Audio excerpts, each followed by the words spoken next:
Hello everyone and welcome back to another video from Apps Academy.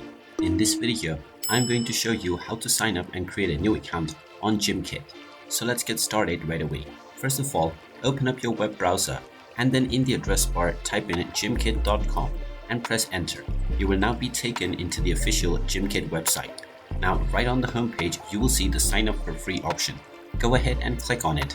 And now you can enter your email address to continue forward with signing up. You may also click on the continue with Google option to use your Google account to sign up with a shortcut. After entering your email address, click on the continue button and then choose whether you're an educator or student. After choosing your account type, click on I agree and then enter your first and your last name. Finally, enter your password that you wish to set for your account. Then click on continue. And now you will be signed up for your account right away. You can now join game and also join classes and access various different kits. And there you have it.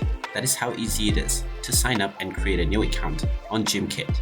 If you find this video helpful, make sure you hit that like button and subscribe to our channel if you haven't done so already. Also ring that notification bell to never miss another update from us. Thank you for watching and I will see you again in the next video.